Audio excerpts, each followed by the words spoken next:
Once again, everyone, welcome to the webinar. We're going to get started, and I want to first handle some housekeeping items.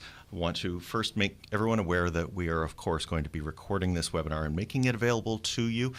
We hope you're able to join us for the entire time, and we want to make it interactive. So if you have any questions, we would be delighted just when those questions come to your mind for you to go into your panel, which you'll see on the right-hand side of your screen, and in that GoToWebinar panel, you'll see a questions area. Please go ahead and type in whatever you are wondering, and we'll try to make sure that we get your question answered. So now I'm going to introduce you to our presenter this morning for this webinar, Sales and the CEO, How to Involve the C-Suite so you're not the only one responsible for revenue. We're having Peter Fillmore this morning, and he began his sales career with IBM and then moved on to work with several small companies and startups as well as a consultant. And wherever he went, he noticed problems that sales teams have with building and tracking sales momentum. So in 2009, he founded Momenta Systems, Inc. to help companies overcome these challenges, and that gave birth to the SmartFunnel software tool. Peter speaks on collaboration selling, which is the methodology that ties to the product. And collaboration selling enables companies to improve their sales results and make it almost impossible for prospects to say no to your proposal. He freely shares his knowledge on webinars like today as well as other venues. So we're delighted to have Peter. And without further ado, Peter, I'll be handing it over to you. Thanks very much, Glenn. Well, it's a pleasure to be with you folks today and get into this discussion on sales and the CEO. And I want to first mention that this is actually a part of a trilogy of sessions. The one we did last month was on accelerating sales or faster sales.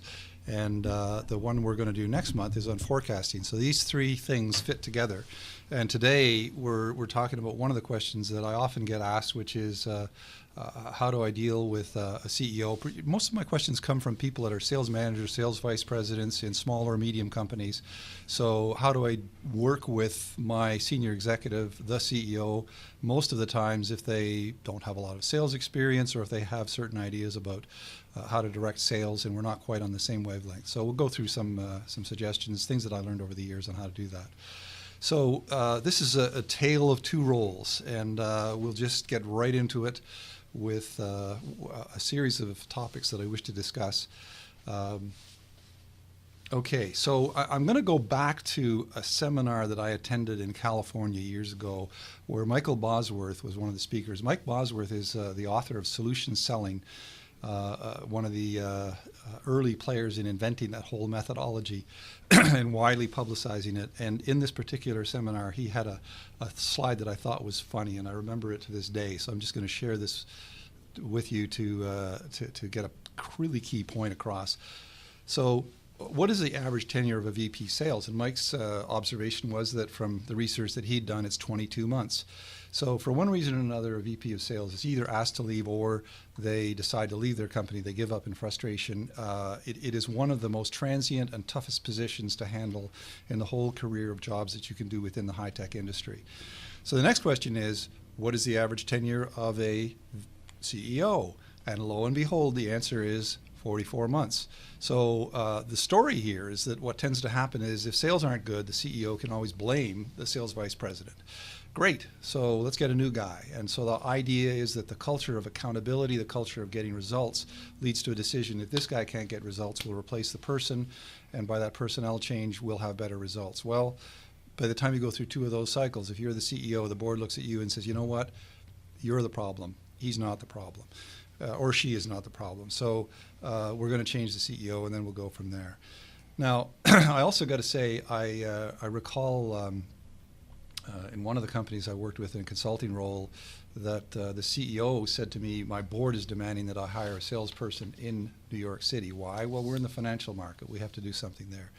And to my amazement, I just looked at him. I said, John, there's something missing here. Didn't you hire a salesperson in New York about a year and a half ago? And the answer was, yes, we did. Well, what happened? It didn't work out.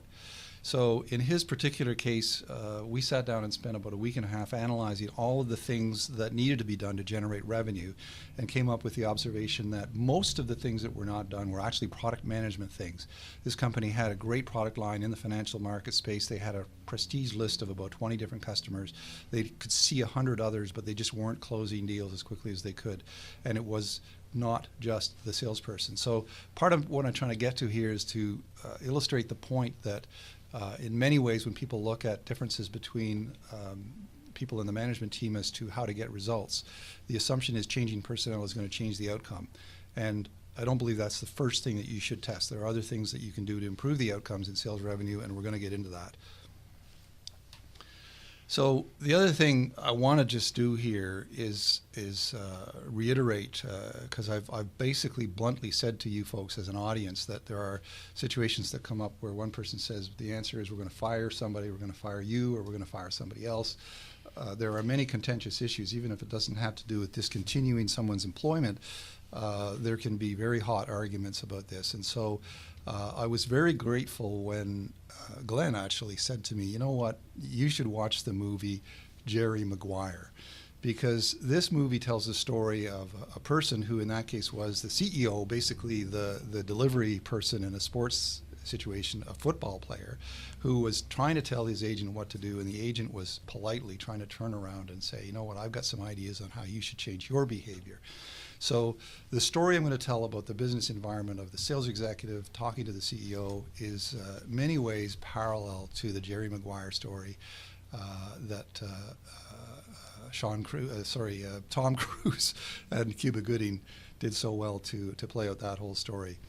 So let me just dive into the next series of slides. I'm going to start with the views, the world views of the CEO, where you have a person who's basically managing a number of groups in the company. Each group in the company has a job to do. They've got a mission. It costs the company a certain amount of dollars every month, every year to get that mission done. There are HR issues. There are hiring issues, trying to get the right people in the right place. And there are gaps. So the CEO is very much oriented to looking at these situations at a high level and just saying, are we meeting the mission? What are the gaps? What do we do next? And very much involved in accountability. So there's an individual manager in charge of each department. They're accountable for the results there. And of course, one of the experience issues is that the CEO may or may not have experience in engineering or in production or in sales. And so the dynamic between the CEO and the other party there is very much dependent on the background of the two parties involved. And the same story applies in all the different departments in the company. So there are multiple missions that the CEO is trying to keep on top of, and they don't really like to get involved in the details. As a matter of fact, another thing I learned over the years was to be a CEO, you have to delegate everything, 100% of everything, because once that's done, you'll still be a very busy person. But you have to empower your people and say you're responsible for getting the whole job done within your area. So the other thing that I just want to drill into a little bit here is this whole question of CEO style drivers. And whatever situation you're in within your company, whether you are the CEO or whether you're the vice president or sales manager, the leader of the company may or may not have sales experience. There's a lot of really effective senior managers that don't have sales experience. I come from a background where when I worked in IBM, the philosophy was you're really not going to get into the senior roles unless you've worked in sales. And I say that not because I want to stand here pitching the benefits of IBM, but I want to pitch something that I really noticed was missing in most of the smaller companies when I left, and that is that career mobility within an organization is tremendous for enriching people's understanding of different jobs and different roles and responsibilities. And the people at a senior level typically will do better if they've worked in a variety of different roles. If not, they've got to, in my view, be willing to talk frankly with people and learn from others that have specialized experience. Sales, of course, breaks down into experience as a sales rep, or what we call carrying a bag, and also the experience of managing, which is a different thing. Most of what I'm going to talk to you about today in terms of selling better involves the management issues associated with selling. Second point here is the importance of accountability, and I really have been struck over the years. As a matter of fact, I was sitting in an office boardroom of a small company where they were planning to install SmartFunnel. This was a few months back, and the chairman and founder of the company was there, and he bluntly said the whole key to sales is accountability. You have to make sure the sales guys understand the job. And that usually boils down to something like, look, as a young company here, we want $1 million a quarter. So you, the sales manager, are responsible for delivering $1 million within the next 90 days. And you lay that off to your people. So accountability is a bit of a challenge. And I want to just dig into that a little bit. So what are people accountable for? Well, at the top level, it tends to be results. And in sales, it's just dollars. It's pure and simple. What are the numbers? What are the targets? Your job is to get those numbers. But I want to just expand on results and actions. And I want to talk about how at the sales manager level, you're actually on a threshold. And you have to be able to take statements that come from above as to what the financial targets are, what the results are, and translate that into actions that you wish your salespeople to undertake. So when you're coaching your salespeople, it can't work if you just say, okay, it's time for you to go to the customer and say, we need an order, right? Show me the money, as Cuba Gooding says in the movie, show me the money, show me the money. Now this can work at the CEO level, but if you take it down to the sales manager and he just translates that onto the same instructions back to the sales team, then what they will do, and I've seen it happen, they just go to the customer and they basically ask customers for orders. So the dynamic of asking customers for orders is something we talked about at length at the earlier webinar. You can take a look at that one, or you can send us an email and we can see if we can go over that material with you. But the whole business of selling in an accelerated and predictable fashion involves working with customers to identify actions that they can take to be successful within their buy process. It's what we call collaboration selling. It's definitely not asking for an order too early. It's definitely a matter of having a bias towards an early request for something the customer can actually act on. So get them doing things that they know are going to be successful to create a good project outline for their internal proposal. And only get into asking for the order when you know that they're actually ready. So that's a dynamic that salespeople and sales managers have to understand. I'm just going to pause here for a moment before we go on to the next slide. We're about halfway through our content material, and ask if you've got any questions. Happy to see if I can cover them as we go along the material. So don't be shy to either pencil in a question or send us a chat window. So now we're going to shift to the discussion of salespeople and some of the management challenges, which will lead to our conclusion and some of the solutions that we see for the dilemma of sales and the CEO. So salespeople are viewed by non-salespeople as being primarily endowed with a sales personality. So do you have strong personal skills? Do you have strong personal influence skills? Are you an outgoing personality? Are you a type A personality? And the top two words that are in this little box are personality and skills. And so it's very easy for outsiders, whether they're managers that are hiring salespeople or other executives in the company, to say, well, you know what, Glenn's a salesy kind of guy, or Darryl is a salesy kind of guy, Harry, Sally, she or he has the personality to be a salesperson. What is a little less obvious is that under the covers, the way they approach their work, the reasons they have for doing things, i.e. their personal motivation, their personal attitude, is very important. And the process they use to turn their ideas into success is also a very important area.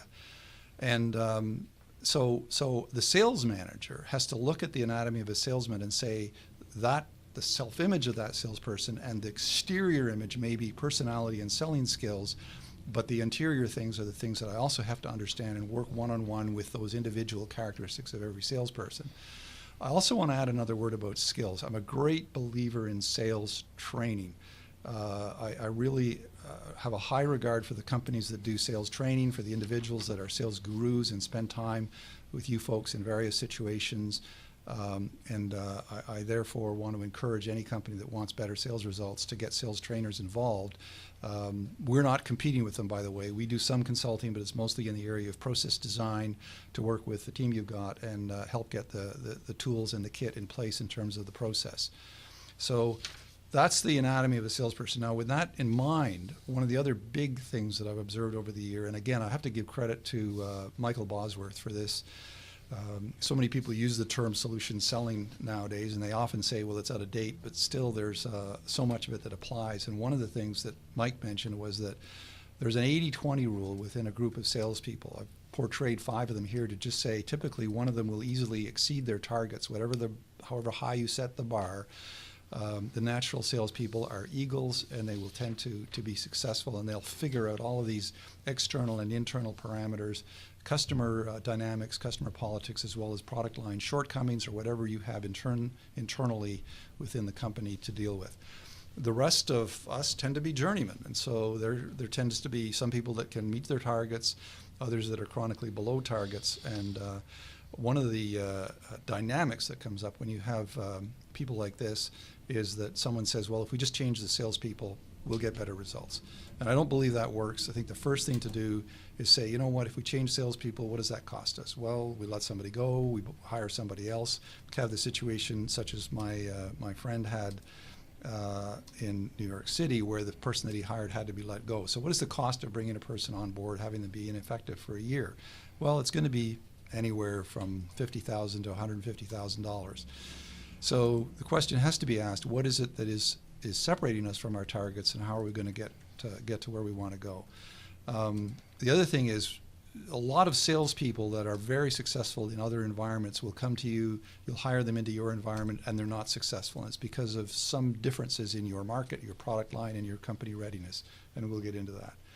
So what I want to point out is that designing a sales process involves sitting there and saying, let's take a look at how the whole team works. Let's take a look at what is successful for the successful people on the team.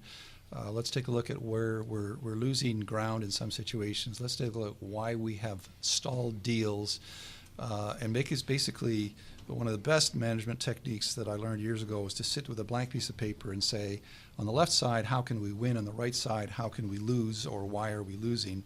Write down the ideas that come from yourself and the team and say, okay, each one of those points needs an action item. So the reasons we're winning, those things have to be expanded. We have to do those winning things, winning behaviors more often.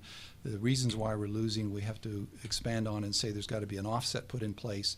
And in the case of selling, it involves not only selling better to given situations, but qualifying as a repeated process throughout the customer relationship, so that you have the right that you've agreed on with the buyer to just take the off-ramp. In other words, you have the right, he has the right. The customer or you can leave a situation and say, you know what, Sally, I just don't think we've got the right proposal for you, and we can't even build it. So let's just leave this and spend time on other opportunities. So the result of all that is that by working with the people, and now it's of course mostly with the people that are not the natural eagles, you guide their behaviors toward customer actions that are going to produce results. So that's the sales manager's role. That's what I mean by coaching. Now, if we take another look at this chart on accountability, you see I've made a change here. I basically showed that although the CEO can say, show me the money, you, the salesperson, you, the sales manager, have to come back and say, help me help you. There's some things about my behavior that are really important. There's also some things about your behavior and your beliefs. And you and I need to work together so we get to the situation where we're productively achieving on those revenue numbers. And so the salesperson is in that transition zone where they take the numbers, the results that come down, and they translate those into sales actions, which can drive buyer actions. And again, the buyer actions are not things I'm going to go into in detail, but they're covered in our Speeding Up Sales webinar that is on the website that we did 1 month ago. So this is the kind of thing that you can do to make the customers happier, get more orders out of the customers, increase the sense of partnership you have with your customers, and by increasing that customer partnership and that strength of relationships with the customers that are willing to work with you, changing the behaviors of your salespeople to focus on the dynamics of successful customer buyer activities, then don't let them worry too much about the results. The results will tend to come, and it's very measurable, by the way. In my experience, it usually leads to about a 50% increase in sales results from any given salesperson where you've worked with them on process. So let's take a look at the next slide, and we'll get into the next big issue. And to look at market adoption, every company, every CEO, every sales executive has to say, what we are selling is possibly in a new category, or it's a mature category, or it's a mid-stage category. It's slow growth, fast growth. Or perhaps we're a company that has 4 or 5 or 6 different product lines. If you work in a large company, this applies. It's very difficult to manage multiple product lines where they're all in different categories.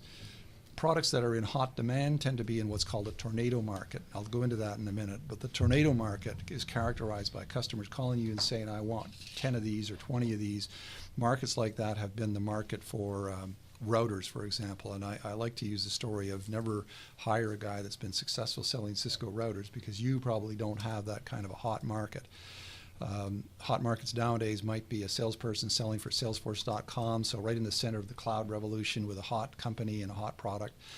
And there's a lot of things going on in video nowadays that are hot products, and there's a recognition that we all have to have as to where you are in the adoption life cycle. So let's take a closer look at this adoption life cycle. And of course, it is important to thank Jeffrey Moore for his book, Crossing the Chasm. Actually saw a note the other day that this is still one of the best-selling business books, even though it's been on the marketplace for about 10 years. So the behavior of markets tends to be dominated by these four major stages that I'm going to describe. The early market is where you have a new category and you're selling in small quantities to companies that will take an incomplete solution in order to take that bright idea, that brilliant new idea that you're putting out there, that says we can do this better. So the first company to come up with a particular kind of online tool, the early gaming companies, the early companies in the whole social media space.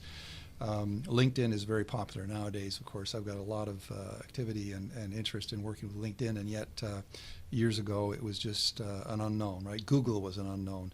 So all of these things were early market at one point, and the chasm represents the case where you suddenly run out of that rare number of early market buyers, and sales tends to drop down. So this blue curved line is a dollar revenue figure, and when sales decline, of course, it's very frustrating and very scary. It doesn't mean you're out of business. It just means you have to sell differently and formulate your product differently to get into the bowling alley, and by that I mean niche markets.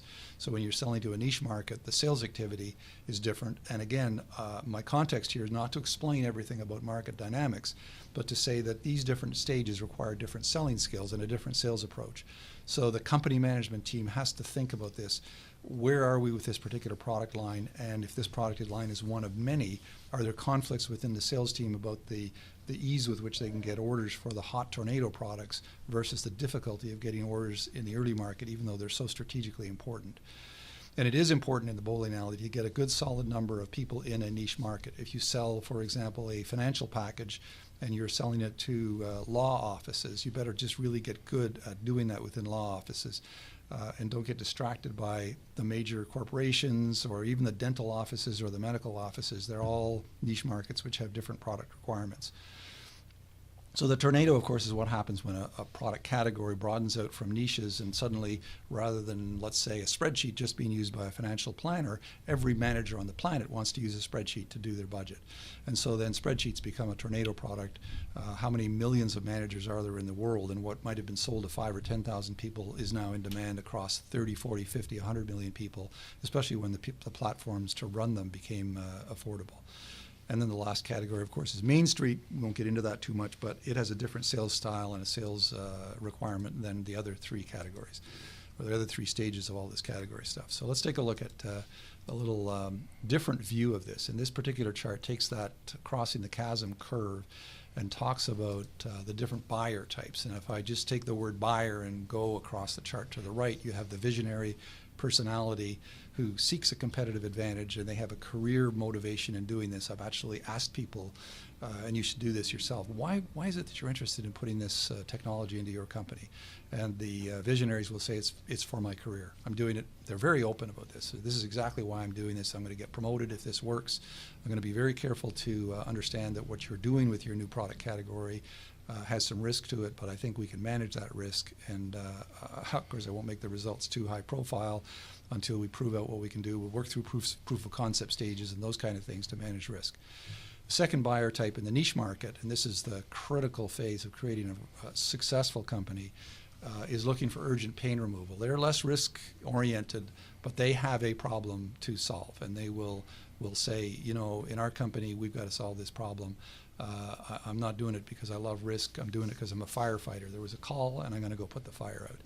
So I'll select risk carefully, and if you have a complete solution for my type of company, if you've got references for my type of company, I'll work with you.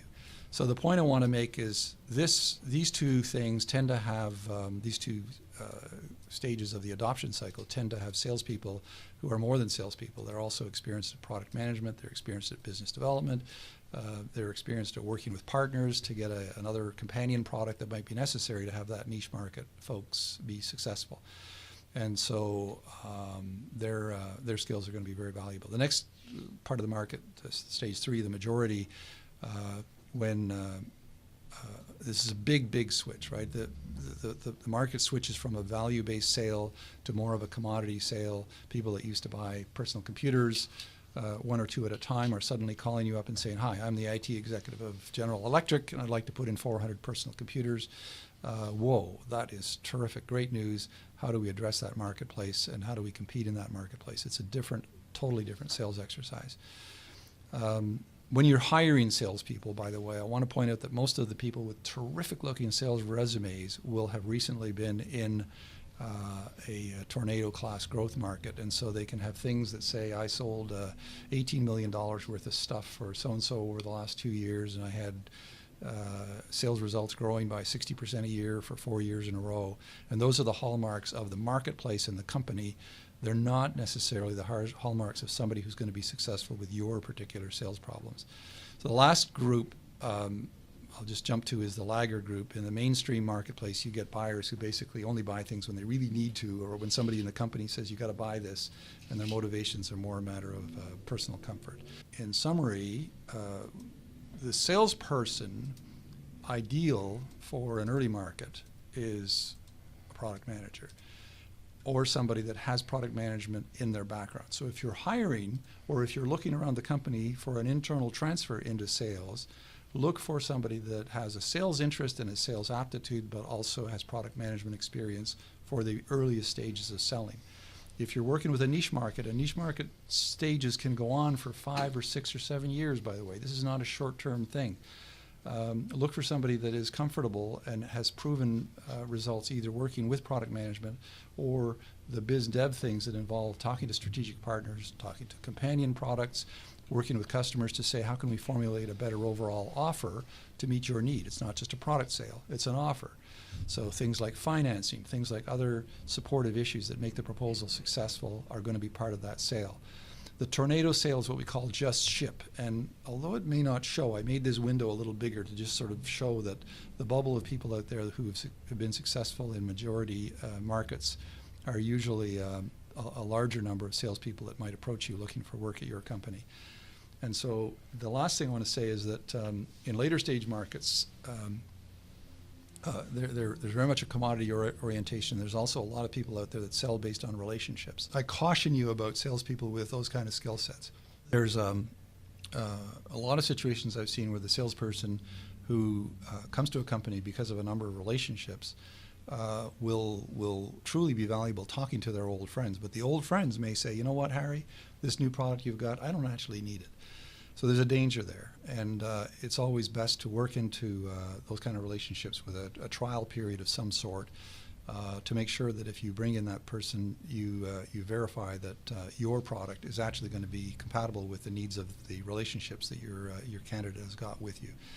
The second thing is I've seen an even more worrisome pattern that relationship people tend to totally refuse to do market building work in other areas. They just say, "I'm not going to do that. I didn't come here to do that. I'm going to talk to my friends about your product."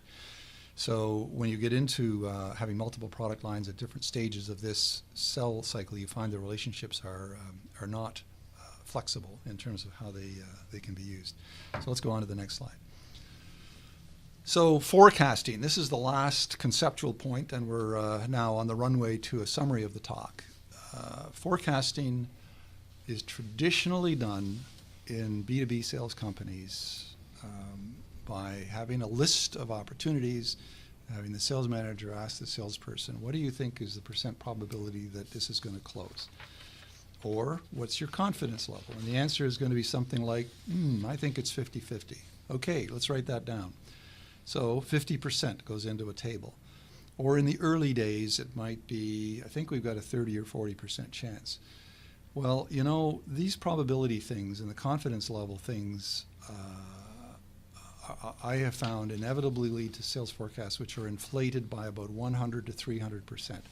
I was actually sitting in an office of a large telecom company doing a study on sales process design issues. And the people that were gathering information from the salespeople said, we just take all the numbers from the sales team and divide them by 3. That's it. So when you interject those kind of arbitrary rules into a data gathering process, what it really means is you've got garbage in, garbage out. You haven't figured out how to fix it. So there is a solution, by the way. In my view, the solution starts from some work I did with a gentleman named Mike Legoff, who was the CEO of a company called Dynex Power. And when I was working with Mike, we said, we know we've got a forecasting problem. We're also short of resources. He had 2 salespeople. We brought in a third person who we moved out of production, of all things, but he had the personality and he knew the product. And because sales were going to go down and we knew that, he was going to either be laid off or he was going to work on sales. So we moved him in with 3 salespeople. We sat down and had weekly meetings, and we looked at percent probability and said, you know what we're going to do? At the beginning, every opportunity has a 0% probability. We're not even going to say if it's qualified, it's got some progress. We're going to basically say the critical success factors are, does the customer have a problem? Can we put together a business case to solve that problem? And is there any time urgency? So those 3 things, problem statement, business case, and time drivers were the 3 things that we worked on. And they tend to create forecasting parameters that sort of jump from 0% to 20% to 30% to 60% in a rational way. And they tend to not lead to situations where you have the sales person responding to the CEO coming down the hall asking for more revenue and saying, okay, how much progress have you made this month? I can remember looking at some sales funnel records and seeing numbers like 62% and saying, how do you get 62%? Where'd that come from? Well, when we first put it in, it was 50, and then you put it up to 55, then you put it up to 60. Now, nothing has happened, but we've had more customer meetings, but we know we're not at 70, so we'll put it at 62. So probably the real case was that situation was stale. And it's really important and possible to make that show. The last thing about forecasting is you don't want it to be based on blah, blah, blah discussion about irrelevant things, irrelevant judgments, because I really think judgments on percent probability are just blah, blah kind of conversation, and they're very misleading. Stretch targets are another concern, and that comes from the top, where CEOs actually have a tendency to say, how are you going to get $1 million in the next quarter? And then 2 sales managers and 8 salespeople add up a whole bunch of numbers, and you have a bunch of accounts. And it says we're going to get this many dollars from each one of these accounts, and that's what it's going to be. So, the stretch targets are kind of dangerous. I've been appalled at the way these things work, because once a stretch target has been established, people don't do forecasting anymore. My belief is it's possible to have a stretch target that is $1 million, but have a forecast that says we're looking at 600,000. The positive thing that happens is you say, what's the reason behind that $400,000 gap? And when you look at those reasons, we go to the buyers and work with the salespeople and coach with the salespeople to say, these buyers are working on an internal playing field, right? We want to help them get down the field in a structured way. We don't want them kicking the ball on every single play, because that leads to putting the ball in possession of the other team. If you like hockey, which I do, it doesn't mean shoot from center ice every time you cross the red line. It's important to have a cohesive plan to say we're going to look at the buyer actions to move from the center of the field step by step to the point where we're close enough to the end line that we can make our pitch to get across the end line and close the deal. So that's a whole matter of studying the buy process. So let's move on. I've said enough, I think, about that. I'd like to summarize by just saying that the end game in this particular dynamic of sales and the CEO is that these 2 people need to talk and need to work closely together to sort out some of the management issues that we've talked about in today's session. The relationship should be, I understand what you're doing, and you understand what I'm doing. It's a mutual relationship, and I've got your back. So the CEO can feel comfortable outward looking to the board of directors, outward looking to the investors in the company, outward looking to the other members of the management team, while the sales executive focuses on working with his team on the dynamics of the necessary actions with customers, not just laying off targets, not just saying where's the money, but laying off activities that are appropriate to the situation. So I'm going to summarize what some of these things are. For the CEO, we've talked about market and product maturity, and I believe they have to take a lot of initiative to say the sales resources have to be appropriate to that kind of thing. And the sales manager, when looking at that whole market product situation, has to pick the appropriate sales team, make changes either in who they are or how they're managed, with a preference for fixing the sales process first of all and making it very relevant. By the way, I thought of putting arrows in this chart to say market product maturity could have an arrow going across to sales team. In other words, there's a cause-effect relationship.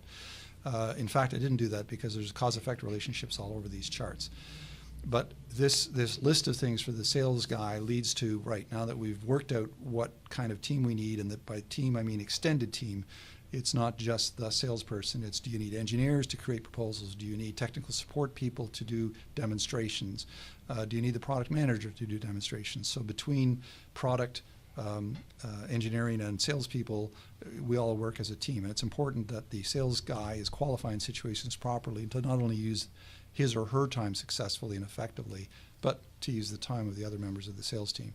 So all of those considerations lead to a sales process design where in our company with this product line, and I've enjoyed doing this kind of work, by the way. It's really interesting to have a couple of brainstorming sessions and sit down and say, what is it for us that is the sales process? Process being a collection of activities that say our typical winning situation involves information gathering at the discovery phase, a preliminary proposal to the customer about how to approach the study, how to approach the the planning of a successful project, get a win on that project planning proposal, and then work through the process with the customer.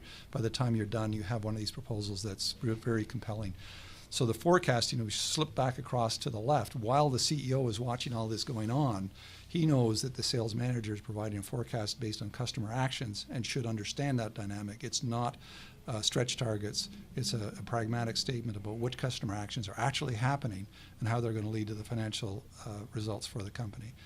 Meanwhile, the sales manager is taking what comes down from the top in terms of accountability. What are the numbers we want this month? What are the numbers we want this quarter? And translating that into coaching guidance for each individual involved in the team. So that is the summary. I don't see any questions there right now, but I'm going to just mention that there's a trilogy of webinars, and I'm going to turn it back over to Glenn, who has got a few words to say. That's great. So thank you, Peter. There was a lot in there, and I know there were many takeaways, and I'm sure it spawned more than a few questions in people's heads.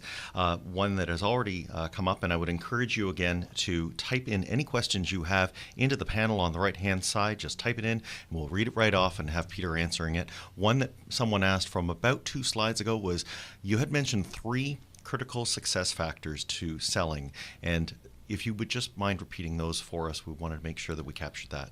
Okay, so when a customer executive is going to buy something, going to sign off on something, and it's usually a proposal that comes from an internal champion, there are 3 reasons why they will refuse. And the 3 reasons I'm going to give you are, in fact, the critical success factors. They will refuse a proposal that doesn't address an important, compelling business need. So do we have a problem that we have to solve in this company? That's the question. How important is this problem compared to other things that we could spend money on? Those are the things that go through the customer executive's mind. Second question is, what's the payback? So knowing that the problem is important, can we quantify it? Since the company is always in a dilemma of allocating financial resources against numerous problems to be fixed.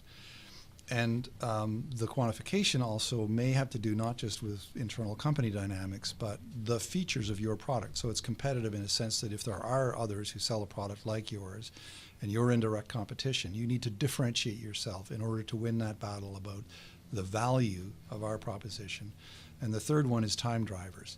This one is the most common reason for deals being stalled. In my view, the most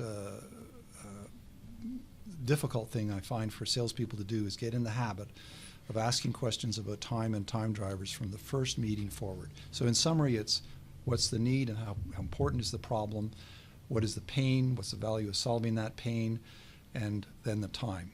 Okay? So problem, payback, and time drivers.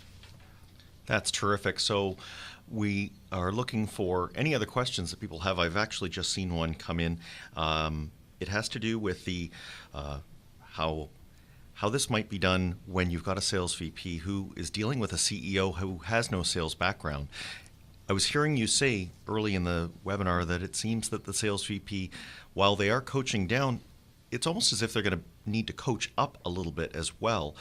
I was just wondering for any thoughts that you had on how they might do that while staying subordinate to the CEO, might be riffing off of that Jerry Maguire part where Jerry is saying, "Help me, help you." Yeah, you can go into the locker room and run around ranting and kicking the walls and banging on the towel dispenser. So question of coaching upward is a delicate one in many situations. I think it's got to be done. The CEO who does not have sales experience is usually also going to be wise enough to say, I'm looking for people that can help me with this. I'm looking for individuals on the team or even advisors outside the company who can help me with the question of making decisions that are correct for the company about sales management. So I think you've got to coach upward. My effort over many years has been to try to learn diplomatic skills to be able to ask people some challenging questions. Like, gee whiz, Harry, if we do that, I can see three outcomes, right? And where you paint a picture that says one of them is going to be successful, the other two are going to be failures. So let's just talk about the difference between these outcomes and what we can learn about where it might fail, and all that. In other words, deflect the initial challenging demand for more revenue, and that's all I want to talk about. Back to a discussion of what is it that actually creates the revenue.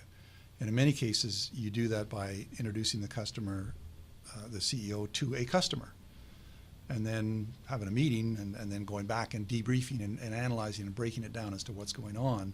And that's a learning process that's going upward, where you're explaining to the person what your sales barriers are and what you're doing to get around them. That's great.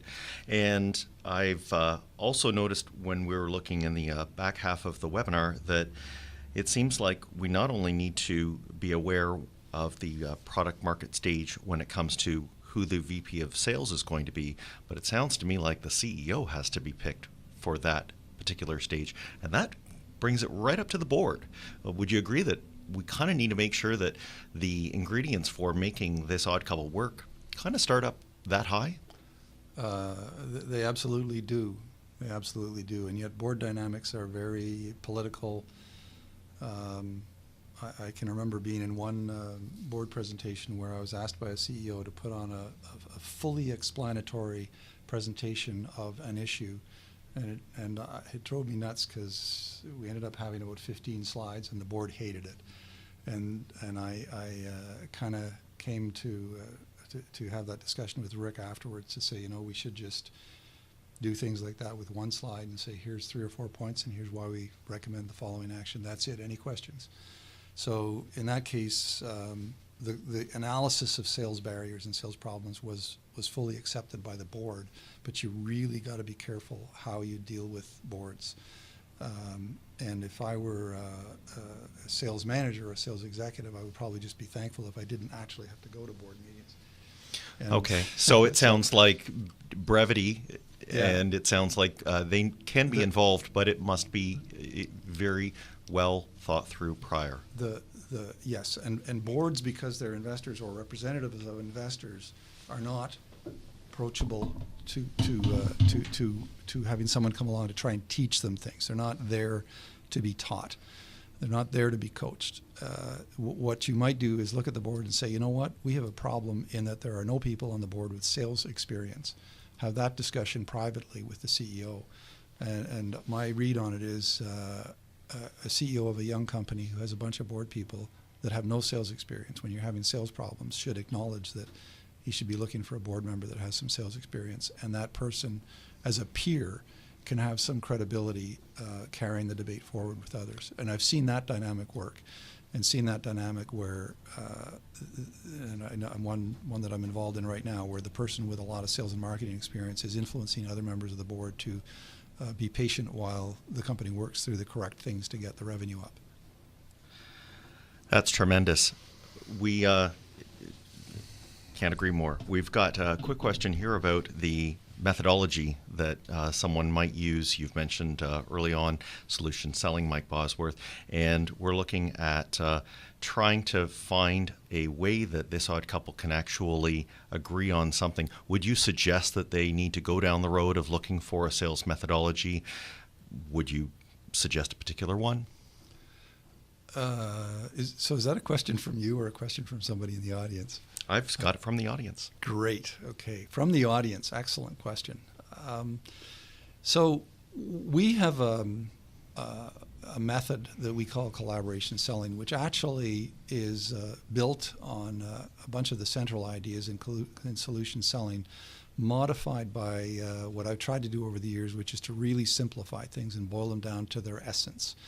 And that's why collaboration selling starts with just saying, what are the three things in your business that will motivate a customer to see the pain point, the payback, and identify the time drivers to lead to a closed deal. And so that's a really simple set of ideas. The other thing is I've looked at the Rain Group in Boston, Sandler Selling Group, sales trainers like Bob Urachek or Trevor Wilkins, various books that have been published. Trevor, for example, published a book called Turning Selling into Buying. And there's a real strong common thread through all of the great sales trainers, all the active sales trainers. Jill Conrath is another one. I'm enjoying her little e-newsletter that comes in probably too often, but every couple of days there's a few wise words from Jill Conrath. And the common thread is they tend to say buyers in today's world, because of the internet, are going to have their own ideas about how they're going to buy. They're doing their own web research. They're better informed than they ever were about you and your alternatives and your competitors, both direct and indirect. And the process of selling to them should be something simple that's oriented to getting in touch with their buyer behaviors, with their needs, the things that I've talked about in this session, plus the things that buyers will tell you about how they plan to do their procurement or solve their problems. So there's a common thread of solution selling. I know some of the phrases I see are things like insight selling, and I hear discussions about things called the challenger sale, which is a phrase I don't like, by the way, but I'm willing to bet that if I studied it carefully, under the covers of it, it's about the questioning process, where in some cases you have to challenge your customer to think differently about some of the issues that they're facing. I know, for example, if I take time drivers, it's usually necessary to challenge customers in order to start with something that says, well, I'd like this, here it is, we're in May, I'd like this whole thing installed in August. And yet I, as a salesperson, have a suspicion that it's going to drag on for months if I don't do something concrete. So presumably the challenger sale is about questioning techniques, leadership techniques. I personally don't like anything that would be perceived as a negative by the customer, so I want to put customers through positive experiences, but at the same time, I believe that the successful processes will involve leading the customer in a collaborative way from where they are right now to a better operation that they can have through using your products and services. That's great. Want to briefly visit one question that a sales manager asked us, and it's going back to what you were talking about earlier with the different types of products that you may sell. In this executive's case, he's got buyers that are very educated on the product, thinking like those Cisco routers perhaps, and they are sometimes better educated on the product than the reps are. Looking for advice here on how they can handle that type of sophisticated buyer, maybe using your methodology. Okay, so product, the product is the space, it's the mind space that a customer wants to work in. So the natural customer style is to say, I'm running my own business, I'm looking for a product, and I'm going to treat this the way I would shop for a suit or a car or a motorcycle or a lawnmower. That's the natural personality of a buyer. In a case like that, I would suggest you have to make sure your salespeople are really well trained on not only your product but the competitors, and do some staff work. So this is the area of sales tools, which I believe is an important part of designing sales process. You're probably in a market that is in a tornado mode or a Main Street market of something or something like that, and therefore the attention to competitive comparisons, market dynamics, small advantages that you might have in distribution, financing, availability, customer support, all of those things have to be elucidated. And once you've done that staff work, at the same time, the salesperson still has to be ready to probe the customer with questions that will dig out a little bit more detail on where it's going. I was actually in a meeting yesterday where somebody said, "Peter, can you help us with a proposal on this particular account?" And the time drivers were sorry, it wasn't the time drivers. It was business case. The good thing was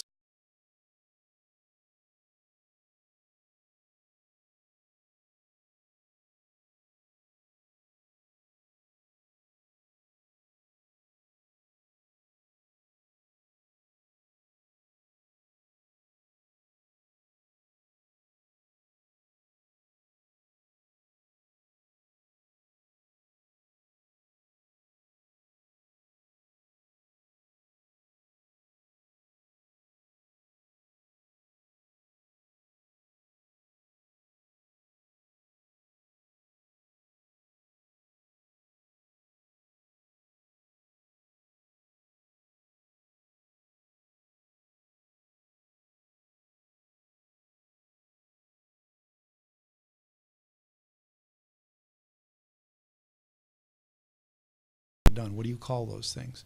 Paint a picture which has metrics associated with everything.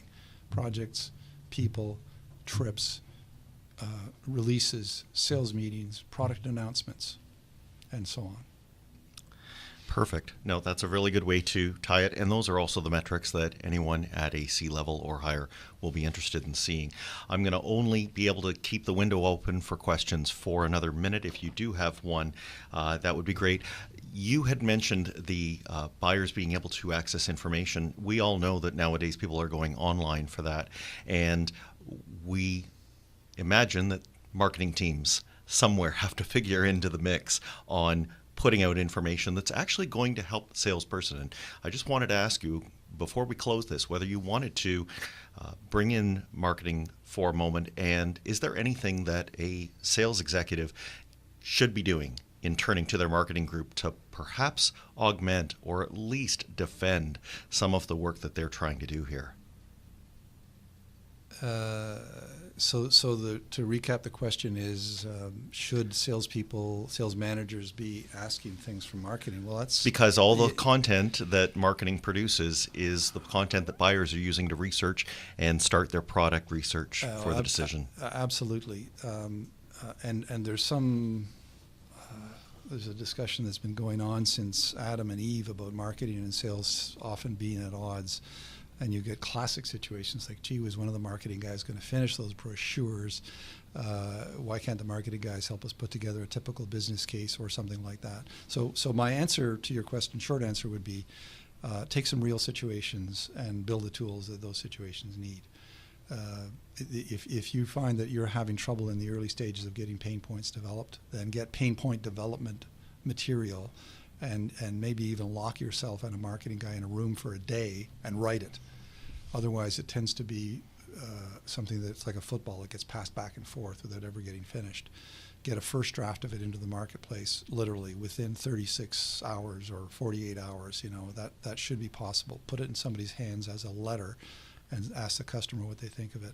And do that with each of the critical barriers that you discover as a salesperson. And then what will happen is your marketing toolkit will improve over time.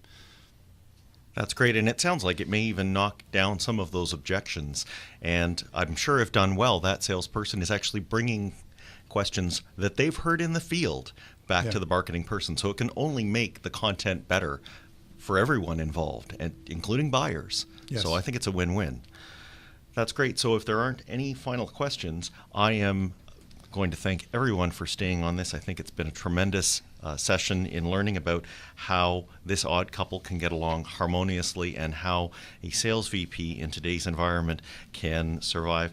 You see the webinars up there. We will have information for the June 4th webinar appearing on the homepage of smartfunnel.com. So I want you to keep for that. As promised, You also will be sent a recording, an access link for the recording of today's session. So we're going to be sending that along to you in the next few days. And finally, I want to thank everyone again for attending, and we really enjoy having you for this and hope that you have a wonderful day.